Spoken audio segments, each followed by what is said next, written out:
SP बनने के 10 साल बाद महाकुंभ पहुंची, तलाकशुदा पति भीख मांग रहा था और फिर गंगा के तट पर बसाया गया महाकुंभ अपने चरम पर था। चारों ओर श्रद्धालु जनसागर की तरह उमड़े हुए थे।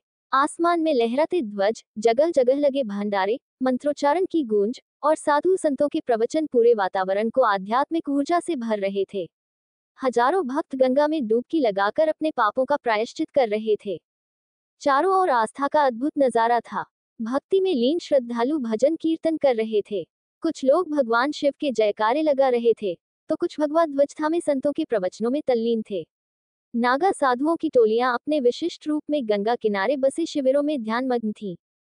इसी दिव्य और पवित्र वातावरण के बीच एसपी श्रेया अपने पुलिस बल के साथ कुंभ मेले की सुरक्षा व्यवस्था को संभाल रही थी। उसकी तेज निगाहें भीड़ पर थीं, लेकिन मन कहीं अतीत की गहराइयों में डूबता जा रहा था। 10 साल पहले की बात थी। श्रेया एक साधारण लड़की थी, जो अपने सपनों को पंख देने के लिए कड़ी मेहनत कर रही थी। वह पढ़ाई में तेज थी और एक बड़ा अधिकारी बनने का सपना देखती थी। लेकिन समाज और परिवार की परंपराओं के दबाव में उसकी शादी विवेक नामक युवक से कर दी गई। विवेक पढ़ा लिखा तो था, लेकिन उसकी सोच बहुत संकीर्ण थी। शादी के कुछ महीनों बाद ही श्रेया को एहसास हुआ कि उसने एक ऐसे आदमी से शादी कर ली है, जो उसके सपनों को कभी नहीं समझेगा। विवेक बेरोजगार था, लेकिन अपने अहंकार में डूबा हुआ था। जब भी श्रेया उसे नौकरी करने के लिए प्रेरित करती, तो वह गुस्से से चीख पड़ता। तुम एक औरत हो, तुम्हें सिर्फ घर संभालना चाहिए। तुम्हारी जगह रसोई में है, ऑफिस में नहीं। धीरे धीरे विवेक शराब का आदी हो गया। उसकी बेरोजगारी ने उसे और भी हिंसक बना दिया। अब वह बिना बात के गाली गलौज करने लगा।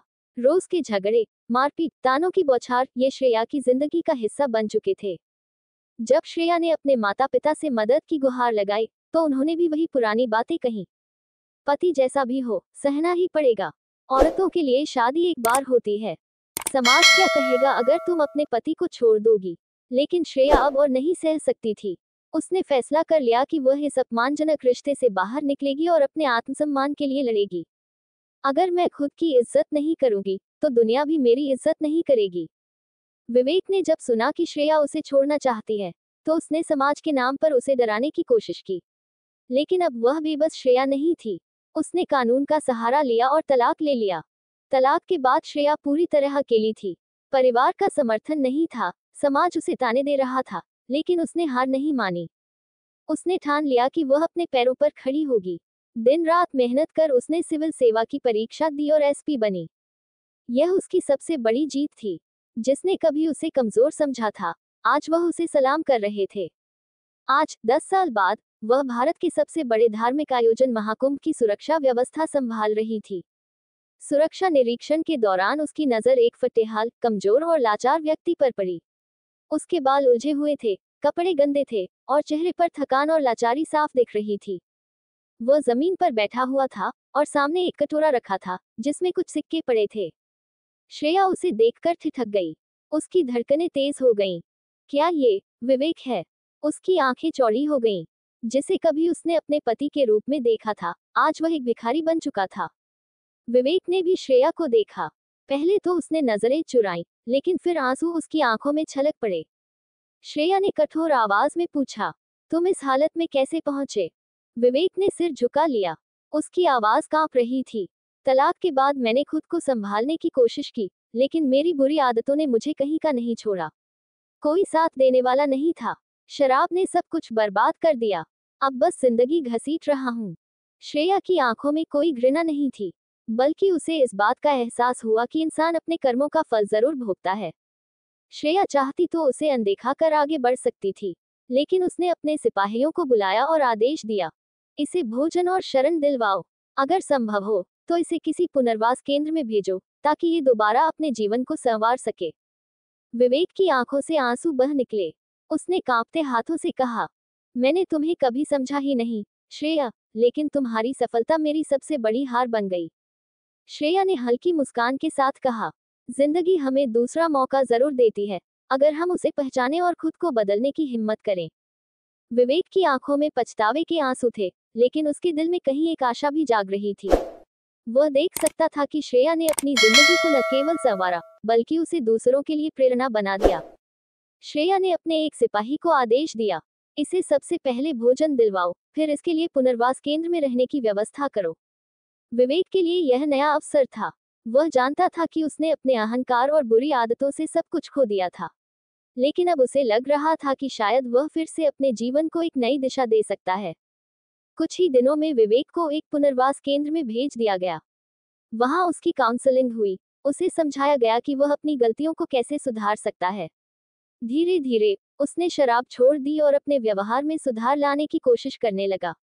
एक दिन पुनर्वास केंद्र के संचालक ने उसे बुलाया और कहा, तुम्हें अगर अपनी जिंदगी दोबारा शुरू करनी है तो तुम्हें काम करना सीखना होगा। क्या तुम तैयार हो? विवेक ने बिना झिझके सिर हिलाया। उसने छोटे मोटे काम करने शुरू किए, सफाई, कागजों का हिसाब रखना, और धीरे धीरे वह फिर से एक जिम्मेदार इंसान बनने की कोशिश करने लगा। करीब 1 साल बाद, जब महाकुंभ फिर से नजदीक आ रहा था, श्रेया को पुनर्वास केंद्र से एक खबर मिली। विवेक अब पूरी तरह बदल चुका था। वह अब एक नई जिंदगी जीने के लिए तैयार था। श्रेया उसे देखने पहुंची। विवेक अब पहले जैसा नहीं था। उसकी आंखों में आत्मसम्मान झलक रहा था, शरीर पहले से स्वस्थ लग रहा था, और उसके चेहरे पर एक नई ऊर्जा थी।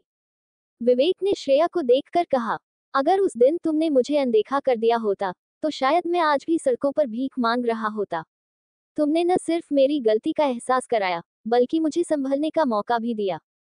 श्रेया ने गहरी सांस ली और कहा, हर इंसान अपनी जिंदगी को बदल सकता है, अगर वह खुद से सीखना चाहे। तुम्हारा बीता हुआ कल बुरा था, लेकिन तुम्हारा आने वाला कल तुम्हारे हाथ में है। इसे फिर से मत गंवाना।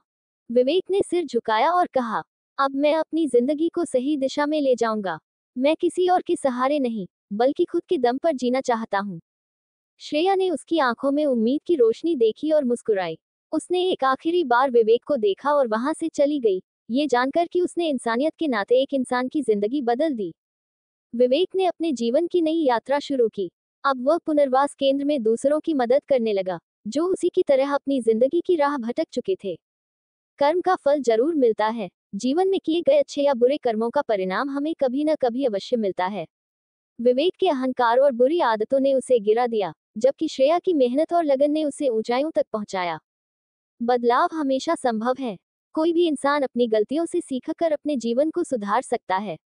विवेक ने अपने जीवन को दोबारा संवारने की कोशिश की, और श्रेया ने उसे एक मौका देकर यह साबित किया कि इंसानियत सबसे बड़ी चीज है। महिलाएं कमजोर नहीं होती। अगर उन्हें सही अवसर मिले तो वे न सिर्फ अपनी जिंदगी सुधार सकती हैं, बल्कि दूसरों के लिए प्रेरणा भी बन सकती हैं। श्रेया ने अपने संघर्ष और मेहनत से यह साबित कर दिया, वक्त किसी के लिए स्थिर नहीं रहता। जो आज ऊंचाइयों पर है, वह कल नीचे आ सकता है, और जो आज नीचे है, वह कड़ी मेहनत से फिर से उठ सकता है। इसलिए कभी भी घमंड नहीं करना चाहिए और बुरे वक्त में हार नहीं माननी चाहिए। सही मार्गदर्शन जीवन बदल सकता है। अगर किसी को सही समय पर सही दिशा दिखाई जाए, तो वह अपने जीवन को दोबारा सही राह पर ला सकता है। श्रेया ने इंसानियत के नाते विवेक को मौका दिया, और विवेक ने भी खुद को बदलने की कोशिश की। हर अंत एक नई शुरुआत होती है। अगर इंसान ठान ले, तो वह अपनी जिंदगी को फिर से बेहतर बना सकता है। अगर आपको यह वीडियो अच्छी लगी हो तो, अगर इस कहानी ने आपके दिल को छू लिया हो या आपको इससे कुछ सीखने को मिला हो, तो वीडियो को लाइक जरूर करें। आपका एक लाइक हमें और बेहतरीन कहानियां लाने के लिए प्रेरित करता है। क्या आपने कभी ऐसा कोई अनुभव किया है, जब जीवन ने आपको दूसरा मौका दिया हो? इस कहानी का कौन सा हिस्सा आपको सबसे ज्यादा पसंद आया? क्या आपको लगता है कि सही मार्गदर्शन से कोई भी अपनी जिंदगी बदल सकता है? हमें आपके विचार जानकर खुशी होगी, इसलिए अपने विचार कमेंट सेक्शन में जरूर साझा करें। इस प्रेरणादायक कहानी को अपने दोस्तों, परिवार और करीबी लोगों के साथ शेयर करें, ताकि वे भी इससे सीख ले सकें और प्रेरित हो सकें। किसी एक इंसान की जिंदगी बदलने के लिए बस एक अच्छी कहानी ही काफी होती है। अगर आपको हमारी कहानियां पसंद आ रही हैं और आप ऐसी और भी प्रेरणादायक, ज्ञानवर्धक और दिल को छू लेने वाली कहानियां देखना चाहते हैं, तो हमारे चैनल को सब्सक्राइब जरूर करें। चैनल सब्सक्राइब करने के बाद बेल आइकन को जरूर दबाएं, ताकि आपको हमारी नई वीडियो की नोटिफिकेशन सबसे पहले मिले और आप कोई भी कहानी मिस न करें। आपका समर्थन ही हमारी सबसे बड़ी ताकत है। आपका प्यार और प्रोत्साहन हमें और भी बेहतरीन और प्रेरणादायक कहानियां बनाने के लिए उत्साहित करता है। हमारे साथ जुड़े रहें और हमेशा कुछ नया सीखते रहें। Folded hands. धन्यवाद। Folded hands.